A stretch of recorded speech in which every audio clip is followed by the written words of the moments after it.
সায়েন্সের মহান scientist Albert আইনস্টাইনের মতামত অনুযায়ী science with religion is lame and religion with science is blind. তাহলে যদি সায়েন্স এবং রিলিজিয়ন একসাথে যেতেই না পারে, তাহলে কি আমাদের এই দুটোর মধ্যে যে কোনো একটিকে চুজ করা উচিত? ওয়েল, যদি অ্যান্সার হ্যাঁ হয় তবে কোনটি হবে? ওয়েট, যে কোনো সাইটটি চুজ করার আগে একটু ভালো করে শুনে নিন। প্রতি বছর নেপালে গাড়িমাই ফেস্টিভ্যালে প্রায় 2,50,000-এর মতো পশু বলি দেওয়া হয়। অপরদিকে সায়েন্সের টেকনিক্যাল বা ক্লিনিক্যাল ট্রায়ালসের জন্য অনেক ধরনের পশুর কিন্তু এখানে ব্যবহার করা হয়ে থাকে, যাদের মধ্যে বেশিরভাগই কিন্তু মারা যায় অথবা সেগুলো পঙ্গুত্ব বরণ করে থাকে। প্রশ্ন হচ্ছে, একে অপর যদি সবাই খুনি হয়ে থাকে তাহলে কাকে আপনি চুজ করবেন? কোনটা সঠিক আর কোনটা ভুল তার থেকে মনে এলো নাসার সকল সায়েন্টিস্টদের মতে এই ইউনিভার্সের জন্ম হয়েছিল একটি বড় এক্সপ্লেনেশনের মাধ্যমে, কিন্তু সনাতন ধর্মের মতে পৃথিবীর জন্ম হয়েছিল ব্রহ্মদেবের কমলের পদ্ম থেকে। ইসলাম ধর্ম অবলম্বীদের মতে এই পুরো পৃথিবী সৃষ্টি করেছিল একমাত্র আল্লাহ তাআলা নিজেই। তো এখন সবচেয়ে বড় প্রশ্ন এটাই, এই দুটোর জিনিসের মধ্যে কোনটি নিজেদেরকে সবচেয়ে বেশি প্রুভ করেছে বা কোনটার সত্যতা বা মান্যতা বেশি? আমরা সকলেই জানি এই দুটো সাইডের মধ্যে দুটো সাইডই আমাদের সবচেয়ে বেশি ইম্পর্টেন্ট, কিন্তু কোন সাইডটি সবচেয়ে বেশি ইম্পর্টেন্ট সেটি নিয়ে আজকে আমরা কথা বলবো। দ্যাটস ওয়াই আজকে আমাদের ভিডিও টাইটেলটি হবে সায়েন্স ভার্সেস রিলিজিয়ন। সনাতন ধর্ম অবলম্বীদের প্রধান ধর্মগ্রন্থ শ্রীমদ্ ভগবত গীতা এবং বেদের অনুযায়ী আমরা ব্রহ্মদেবের 51 বছর বয়সের দিনের সাথে পৃথিবীর বয়সকে তুলনা করতে পারি। এখানে বলে রাখি, ব্রহ্মদেবের বয়স টোটাল থাকবে 100 বছর। এখন আপনার মাথার মধ্যে প্রশ্ন আসতে পারে, আমি 100 বছরের কথা বলেছি, কিন্তু ব্রহ্মদেবের 100 বছর মানুষের 100 বছরের মতন নয়। ব্রহ্মদেবের আয়ু 1 বছর সমান সমান মানুষের 3.1104 বিলিয়ন ইয়ার বছর। সো এই বেসের উপর ক্যালকুলেশন করলে আমাদের ইউনিভার্সের বয়স হলো 155.52 ট্রিলিয়ন ইয়ার অ্যাগো, এবং আমাদের পৃথিবী আরো 311.04 ট্রিলিয়ন বছর পর্যন্ত চলতে থাকবে। ইসলাম ধর্ম অবলম্বীদের মতে কোরআনে পৃথিবীর বয়স আদম আলাইসাল্লামের থেকে বর্তমান সময় পর্যন্ত 16,307 কোটি বছর। বর্তমানে আমাদের সায়েন্টিস্টদের মতে বিগ ব্যাং থিওরি অনুযায়ী, যেটা সব সায়েন্টিস্টরাই মেনে চলেন, আমাদের ইউনিভার্স প্রায় 13.8 বিলিয়ন বছর পূর্বে তৈরি হয়েছিল, এবং সেটি যখন তৈরি হয়েছিল সেটি ইন্টেন্স ডেনসিটি অফ হিটের মধ্যে একটি ছোট্ট কম্প্যাক্ট অবস্থায় দাঁড়িয়েছিল, যাকে মূলত আমরা সিঙ্গুলারিটি নাম হিসেবে জেনে থাকি। একদিন এই সিঙ্গুলারিটির মধ্যে একটি বড় এক্সপ্লোনেশন হয়েছিল, যাকে বিজ্ঞানীরা নাম দিয়েছিলেন র্যাপিড এক্সপেনশন অফ স্পেস, যার ফলে ইউনিভার্সের যতগুলো ছোট ছোট ম্যাটেরিয়াল বা অবজেক্ট ছিল সেগুলো খুব দ্রুত পৃথিবীর বাইরে চারপাশে ছড়িয়ে পড়তে থাকে, এবং এই এক্সপেনশন ইউনিভার্সের মধ্যে সর্বক্ষেত্রেই হয়ে যাচ্ছে এবং হতেই থাকবে। সায়েন্সের কাছে পৃথিবী ধ্বংস হওয়ার সময় কিন্তু একবারই জানা নেই, কিন্তু পৃথিবী কিভাবে সৃষ্টি হয়েছে সেটা সায়েন্সের কাছে কিন্তু একটা লজিক রয়েছে, যা মূলত রিলিজিয়নের মধ্যে মিসিং। 2016 সালে নাসা হাবল আলট্রা ইউফিট নামে এই ইউনিভার্সের HDMS এর মাধ্যমে ইউনিভার্সের সবচেয়ে পুরনো গ্যালাক্সি খুঁজে বের করেছিল, যার নাম রাখা হয়েছিল GNZ11। এই গ্যালাক্সিটির বয়স প্রায় 13 বিলিয়ন ইয়ার অ্যাগো, এবং যেই স্পিডে এই গ্যালাক্সি আমাদের থেকে দূরে যাচ্ছে সেখান থেকে মূলত সায়েন্টিস্টরা ধারণা করেছে বিগ ব্যাং প্রায় 13.8 বিলিয়ন বছর পূর্বে হয়েছিল। সহজ ভাষায়, যদি একটি বিস্ফোরণের স্পিড এবং এজ সম্পর্কে ধারণা করা যায়, তাহলে আপনি সেটি রিমাইন্ড করে ক্যালকুলেশন করে বের করতে পারবেন বোমটি কবে ফেটেছিল। সো এটা থেকে স্পষ্ট বোঝা যায় যে সায়েন্সের কাছে একটি প্রুফ রয়েছে পৃথিবী কিভাবে সৃষ্টি হয়েছে। এই কারণে প্রথম পয়েন্টই যাবে সায়েন্সের পক্ষে। সো আমাদের নেক্সট ফ্যাক্টর হচ্ছে purpose of religion and science. আজ থেকে প্রায় 3 লাখ বছর পূর্বে আমাদের পূর্বজ মানে হচ্ছে হোমোসেপিয়েন্স মৃত্যুর পর নিজেদের শরীরকে মাটি চাপা দিত। এ থেকে বোঝা যায় তখনও রিলিজিয়ন ছিল তাদের মধ্যে। তো স্বাভাবিকভাবে একটা প্রশ্ন আসে যে তাহলে রিলিজিয়ন কিভাবে তৈরি হয়েছিল বা কেন তৈরি করা হয়েছিল? এই প্রশ্নের উত্তরটা আমরা পেতে পারি কুইন্স ইউনিভার্সিটির সাইকোলজি প্রফেসরের কাছ থেকে।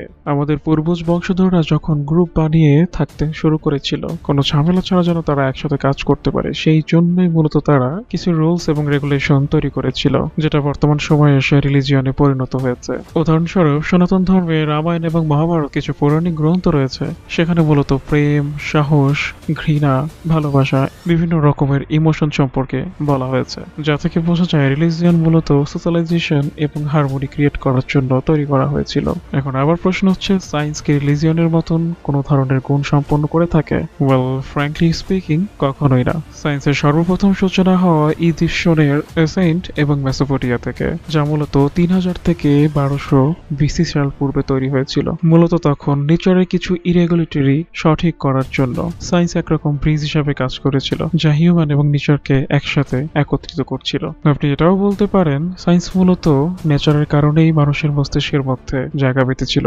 সে কারণে আমরা প্রেডিক্ট করতে পারি nature behaviour better. In fact 4th সেঞ্চুরির গ্রিক ফিলোসফার অ্যারিস্টটলের মতে সায়েন্সের প্র্যাকটিক্যাল, থিওরিটিক্যাল এবং পলিটিক্যাল এই 3 ধরনের রূপ রয়েছে এবং তার মধ্যে কোনো ধরনের কোনো প্রেশারাইজ থাকে না। তার মতে সায়েন্স শুধুমাত্র মানুষের কিউরিসিটিকে কমানোর জন্য হয়েছিল এবং যার কারণে মানুষের মস্তিষ্ক যথেষ্ট ভালো থাকে। ইনফ্যাক্ট আপনার কিউরিসিটি কিন্তু একটি সংকেত যার মাধ্যমে বোঝা যায় আপনার ডিপ্রেশনের মাত্রা খুবই কম। যারা এক্সট্রিম লেভেলের কিউরিয়াস হয়ে থাকেন তাদের এই নেচারটি ডিপ্রেশনের জন্য অ্যান্টিভেনাম হিসেবে কিন্তু কাজ করে থাকে। Basically science is equal to curiosity. এই কারণে এই পয়েন্টটি যাবে রিলিজিয়নে। রিলিজিয়ন কিছু জিনিসে আমাদের এতটা মানসিক প্রশান্তি দেয় যেটা কখনো সায়েন্স দিতে পারে না। এর মানে এই নয় আপনি যদি সায়েন্সের রাস্তা ধরে চলেন সেটি আপনাকে খারাপ কোনো উদ্দেশ্যে নিয়ে যাবে। End of the day purpose কিন্তু ডিপেন্ড করবে আপনার নিজের চিন্তাধারার উপরে এবং এমন কোনো পারপাস থাকবে না যেটি আপনি আপনার জীবনের জন্য তৈরি করতে পারবেন না। কিন্তু যারা নিজেদের লাইফের পারপাস তৈরি করতে পারছেন না অথবা ক্রিয়েট হচ্ছে না তাদের জন্য রিলিজিয়ন একটি নতুন করে রাস্তা তৈরি করে দেয়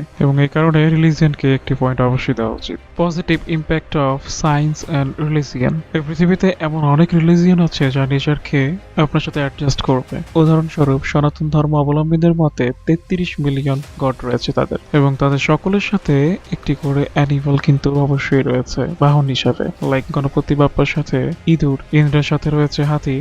এটা থেকে যেটা হয় যে আমরা এই ভগবানদের সাথে আমরা কিন্তু এনিমেল গুলোকেও অ্যাডপ্ট করে ফেলছি। এই কারণে এই সকল পশুদের হত্যা করার পূর্বে হিন্দু ধর্মাবলম্বীদের মনে একটা প্রশ্ন কিন্তু থাকবে যে তাদের পাপ হবে।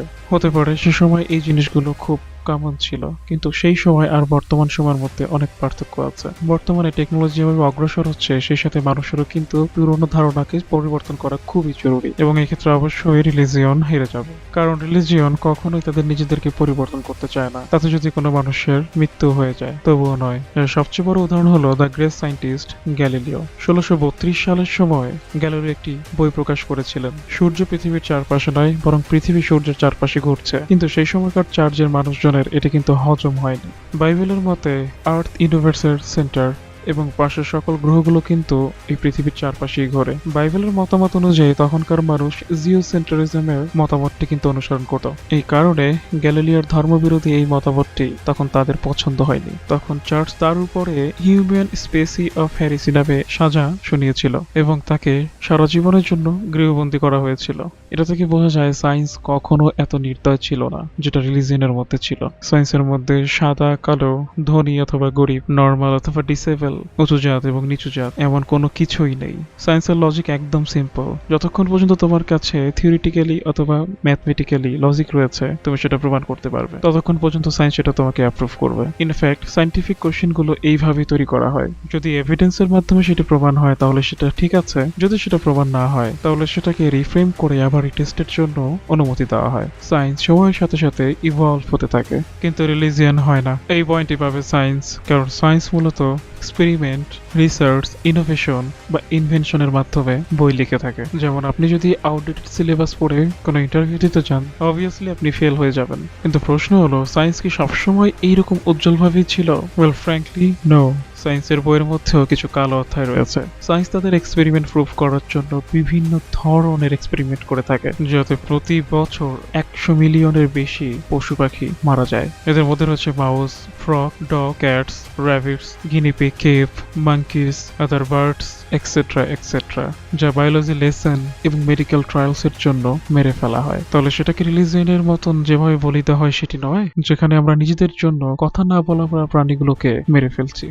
এখানে রিলিজিয়ন এবং সায়েন্স দুটোই একটা নৌকার মধ্যেই পা দিয়েছে। কারণ শুধুমাত্র নেপালেই 5 বছরে একবার গাড়িমাই ফেস্টিভ্যাল পালন করা হয়, যেখানে প্রায় 2.5 লক্ষ অ্যানিমালকে মেরে ফেলা হয়, যা আপনি 2009 সালের এই আর্টিকেলের মাধ্যমে দেখতে পারেন। আপনি যদি জানতে চান কে বেশি প্রাণী হত্যা করেছে, অবভিয়াসলি সায়েন্স। হয় তারা সেই সকল প্রাণীদের হত্যা করেছে অথবা তাদেরকে পঙ্গু করে ফেলেছে এবং এই কারণে এই পয়েন্টে যাচ্ছে রিলিজিয়নের উপর। সো এখানে রিলিজিয়নও 2 পয়েন্ট স্কোর করেছে এবং সায়েন্সও 2 পয়েন্ট স্কোর করেছে।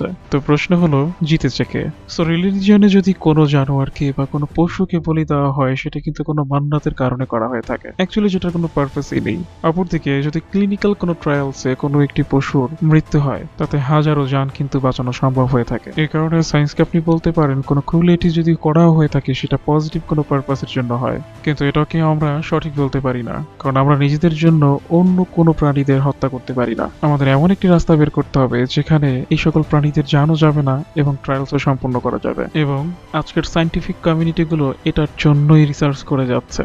পরিশেষে শুধু আমি একটা কথাই বলবো, সায়েন্স এবং রিলিজিয়ন একটি কয়েনের দুটি পিঠ, যেখানে শুধু ভিন্ন ভিন্নভাবে একই জিনিস আমরা উপলব্ধি করে থাকি। শুধু সায়েন্সের মতন যদি রিলিজিয়ন ইভলভ হওয়া শুরু করে সময়ের সাথে সাথে, তবে আমাদের যে সমস্যাগুলো ছিল রিলিজিয়নের সেগুলো সম্পূর্ণভাবে ঠিক হয়ে যাবে। সো ভিডিও দেখে আপনার কেমন লাগলো অবশ্যই কমেন্ট করে জানাবেন, এবং ভিডিওটি ভালো লাগলে চ্যানেলটি সাবস্ক্রাইব করবেন।